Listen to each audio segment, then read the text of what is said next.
Hey everyone, welcome to another midweek chat with Jasmine. I'm your host, Jasmine Bryant, brand visibility coach with Fear No Video, helping women over 40 step into their own power and become visible, become confident badasses on camera, because when you're visible, you make money.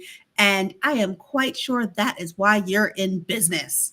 So today, we are chatting with Rebecca Thomas, and she has, for the past 20 years, has been helping people to break through obstacles that seem to be holding them back in life, kind of like I am with being on camera.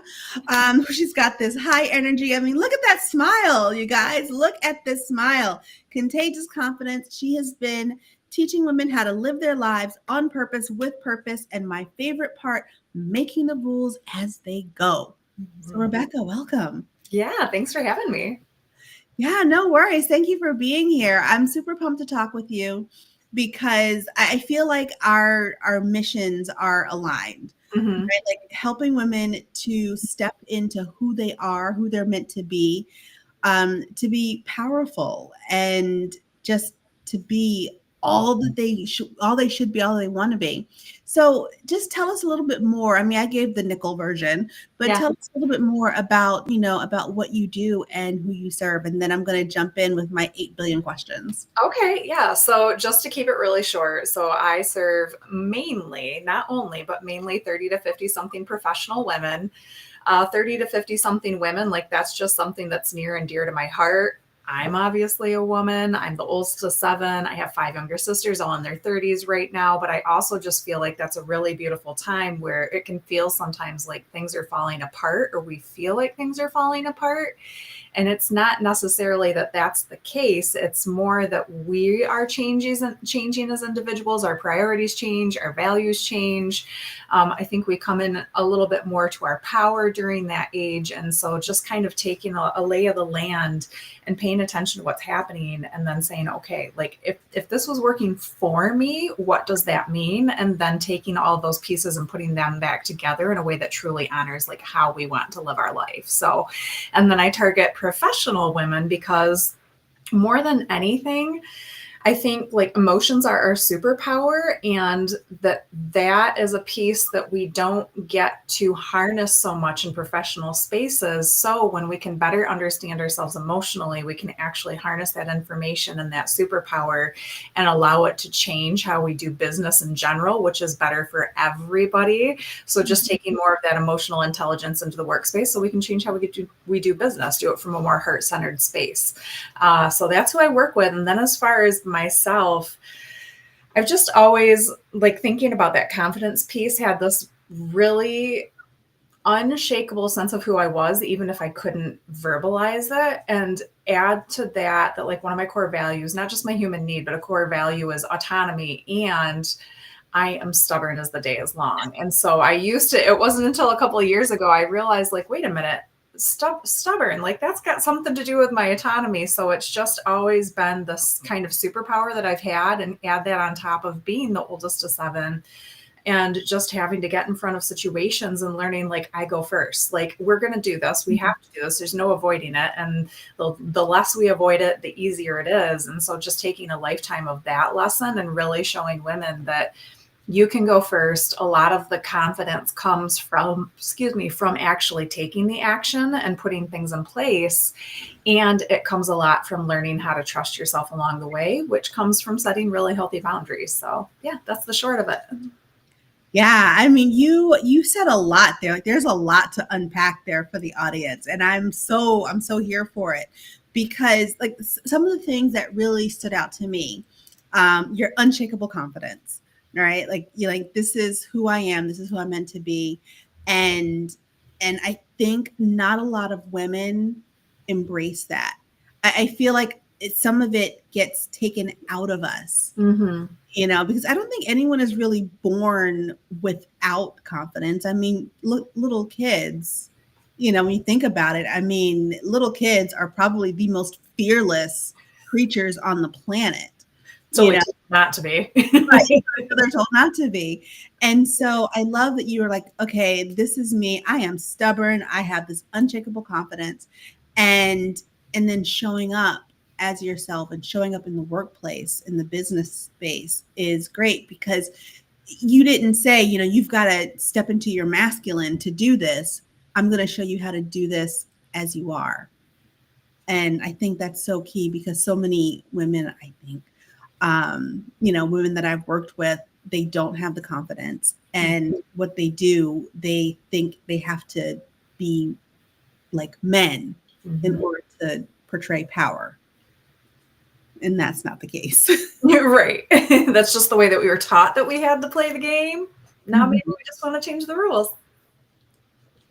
Yeah. And see, you're making up the rules as you go. And I think that is amazing. Now, okay. Oldest of 7, you said, right? Yep. So I'm the oldest of 2. I can only imagine what that was like growing up, shepherding all of your younger siblings, and how has that shaped who you are as a coach and as a business owner? Yeah. So a couple different interesting things there. So I'm actually from a split family. And so I didn't really have a relationship with 2 of my sisters, and I didn't grow up with them until like one of them I became pretty close with in my, like, probably from about the time I was 20, and we're super close now. And then the other sister, they're full sisters. It was a few years after that we got really, really close. But then the siblings that I was in the same household with, that I did grow up with, and also I'm significantly older. So I'm 7 years older than my next oldest sibling. And then in the household, it was 8 years older. Oh, wow. And so it was very interesting, because not only was I the oldest and did all the older things, like I was the babysitter and I helped with the kids and all those things that you would normally do, but then it was an interesting dynamic, because my dad was usually either working or doing a side job or something. And my stepmom at the time, she didn't do a lot around the house. And I had grown up the early years, like the fundamental years, with my grandparents. And so I had this really strong sense of like what was and wasn't okay, what discipline looked like, what it looked like to be respectful. And so my siblings didn't really have that. They didn't have it modeled to them. And so here I was in charge of, and I was like, no, this is not going to be a mess, and this is not going to be a fight. Like, you're going to do what you're told to do. I'm not unreasonable, and I'm in charge of you. And so it was really interesting when they were younger, because there was almost the sense of that I was more of a mother role to them, because I was the disciplinarian, because I was around more, or I was watching them, and I was the one that enforced the rules and didn't let them act however they wanted to act, and also didn't act like I didn't have a say in how they acted. And so it was funny, because at times there were experiences where they didn't listen to their mom. Dad wasn't home, but all I had to do was look at them or say something, and they were like, ooh, like they knew what was up. And I think in going into adulthood, what that has translated to between us is there's just this deep rooted respect there, and this like love. I think we forget sometimes how much the tough love and the discipline is a part of loving on people and not just doing them whatever they want. So then that obviously is something that has a ripple effect into my coaching, because yes, I'm going to love on you, and I'm going to, open my heart to you and hold space for you and validate you and all of those things. And I'm also going to hold you accountable. Like, there's natural consequences, there's other consequences, there's accountability, there's challenge. And if I'm not challenging what you're thinking and what you're doing when you say that there's something else that you're trying to go for, then I'm failing you. So it's just really interesting how that translates into more of an accountability and challenger position than anything, and helps them find the discipline that they need. Yeah, I can totally see how that would work and how they fit together so well. I can imagine that makes you an amazing coach. I mean, I like to think so. Like, I love you, but I'll kick your butt at the same time. Right. Like, we're not talking crap here. Right. And so that brings me to rules, right? You talked about rules, and you're all about, helping women to live life according to their rules, right? So how do you encourage that with your clients? The biggest thing is looking at, like, what are the limiting beliefs is a huge piece of it. And where did that rule come from? Because that's how we treat it, right? Like that's the rule that guides our life when that's what we believe. So where did that come from and what do we want? And then paying attention to, like, is that the best way to get there? And stepping away from the people pleasing, uh, external validation piece of it, and recognizing, like, no, this is who I am and this is what I want. And who said that I can't get it this way, A, B, C, or D? Why do I tell myself that I need to do it the certain way? I need to be a certain way, and the hopes of achieving this thing or being who I want to be. Is that actually true? And the more that we actually talk through that, the more we discovered that's not actually true. You don't have to do things a certain way. You don't have to diminish who you are. You don't have to pretend that you're something you're not. In the same token, you do have to know who you are and discover who you are and fully embrace that. And that's where that self-trust and that confidence comes in, because the more that you can embrace who you are and love yourself for who you are, instead of trying to be who you think everybody else needs you to be or wants you to be, that's where the true freedom lies. So that's one of the biggest areas that we really explore. Like, what are the rules? Who said those are the rules? And is that the truth, or is that just what I believe? Yeah. And I think when you're talking about, like the confidence, and it helps you to show who you are and really break free.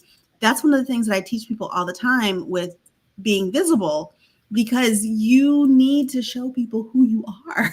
But you have to know who you are to show people Yeah. who you are, and confidence, like you said, it comes with action. It doesn't just, come. You have to, you do. And then the more you do, the more comfortable you are with whatever it is. And then the more confidence you feel as you go forward. Yep. 100%. Yeah. So that works really well. Okay. So your energy is amazing. Thank you. All right. Love it. And how do your clients feel when it comes, like, because you, like, from the moment that you popped on to the live, your aura has just been like, hey, I'm here, and I'm, full of energy and sun. And how does that work with your clients? Like, how do they tend to be attracted to you, and how do they work with you, and like, how do they feel when they're working with you? So, little keyword. So we were just having this conversation in another Facebook group, but there's this hashtag that I use all the time, and it's called soul shine. So that's literally what I call that. Like, when you are so in love with who you are and you're living your purpose and you trust who you are and you get to go out in the world and freely be that's just like shining from your soul. So I call that soul shine. So just a fun fact. But when it comes to that energy and the interaction with clients and anybody, honestly, the biggest thing about that is because I'm so comfortable being uncomfortable and not ignoring red flags, but just, like, it doesn't have to be perfect all the time. There's process to everything. Different people have different feelings and beliefs and all those things. And so I live in paradox very easily. And I also have really amazing boundaries. And I always think back to the quote, like, boundaries are the way that I can love myself and you at the same time, which is the most beautiful way to put it, because then there's space for both of us. And so because I know who I am, and because I have zero expectations or agenda around who I think you should be, it's more, you know who you are, and just figuring out what that is. And so when I can show up and be completely myself, not only am I modeling that to somebody else, that you can do it and it's okay, but then there's less of this need to react to who I am or what I think you should do. It's just the space where so much from a client's perspective comes top of mind or comes out of their mouth, where normally they don't have the spaces to say the things that they actually think and feel without having to worry about, like, what the repercussions are or how somebody's going to take it or what the pushback's going to be. And so in the coaching space, especially, it's very much, I am who I am. And my one agenda is for you to be who you are. And my superpower is to literally hold the space for you to do that. So there's just this very calm, peaceful, validating, nurturing energy that really helps people feel safe to be who they are, and then practice doing that in a space that's really safe, and then learn how to take it out into the rest of the world. I love that. I love that. And so so as people are practicing how to take all of this out into the world, is there one instance or two? Because I love learning all these different, but is there an instance or two where you've had a client who broke through those barriers? Like they came to like, Rebecca, I just don't know what is going on with my life. I can't figure this stuff out. And you helped them to bust through what was holding them back, to get that unshakable, unstoppable confidence, and to embrace their stubbornness and be authentically themselves.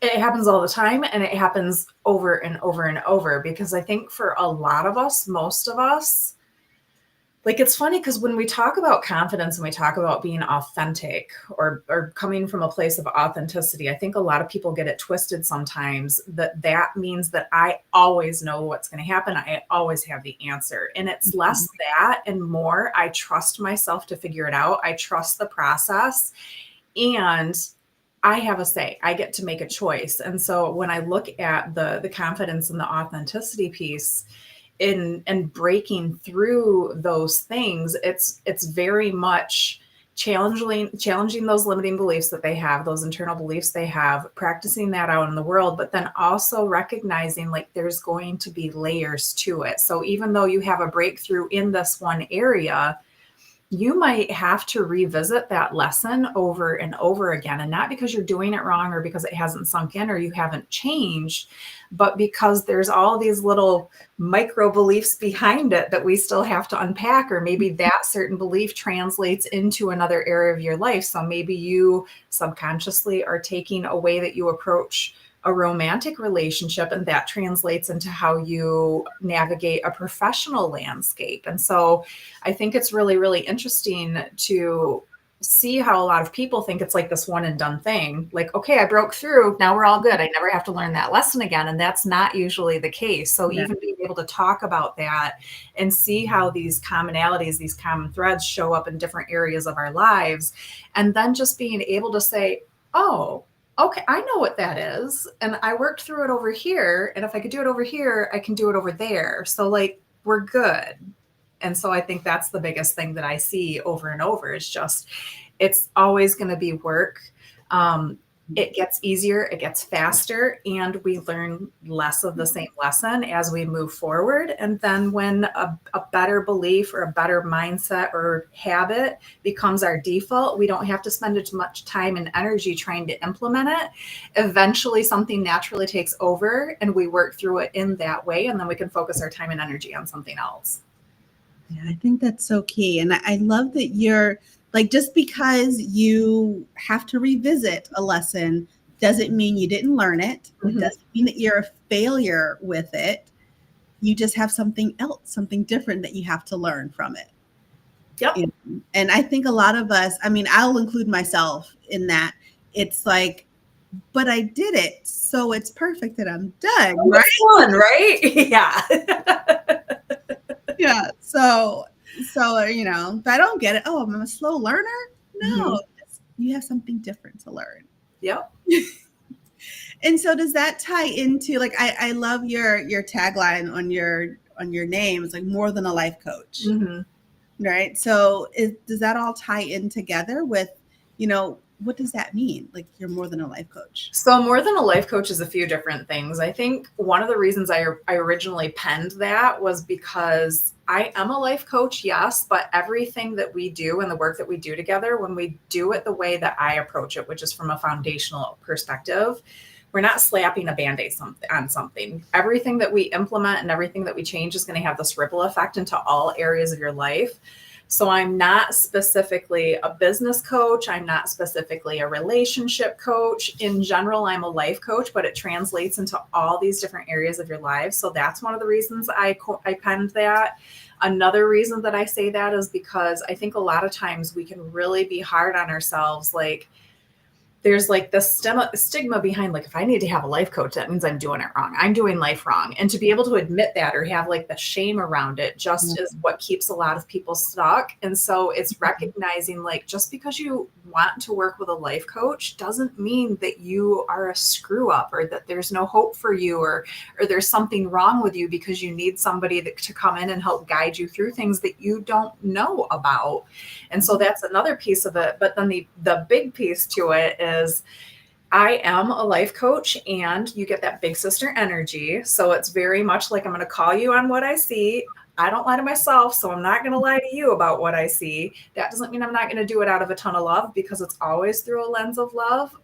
And there's also this piece where it's, I think we think about coaching all the time. There's this thing called the empowerment triangle, where the co-creators at the top, and then there's a challenger and a coach. And a lot of times we forget that, like, coaching and challenging go hand in hand. And so that piece is another piece of it, is like, you get the life coach, you get the challenger and the big sister and the best friend, honestly, all at the same time. And so that's another piece of it too. Rebecca, it sounds like a party. I mean, I love it. I can't say it's not. So I just dropped in your link to the gift that you have for the audience. Can you tell us about the Build Your Internal Compass? Yeah.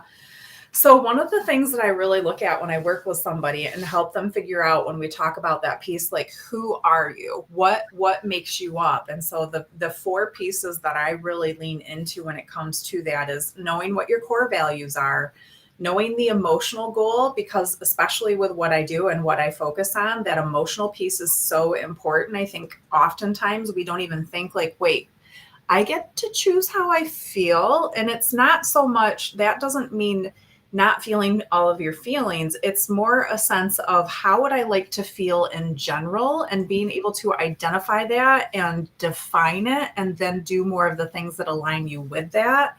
So the emotional goal is another piece of that compass.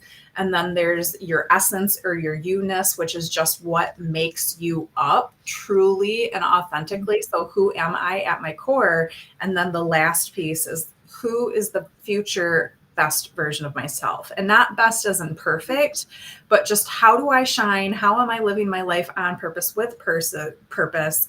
And when I know what that looks like, then I can start to reverse engineer all of those things. So when you take those 4 foundational areas and you put them all together, that gives you this compass that really helps you make decisions and take actions that are aligned with that, which just really helps streamline and take, like, the overthinking and the anxiety and the worry out of your day-to-day decisions, and really give you a hierarchy for making your decisions that are still aligned with who you want to be.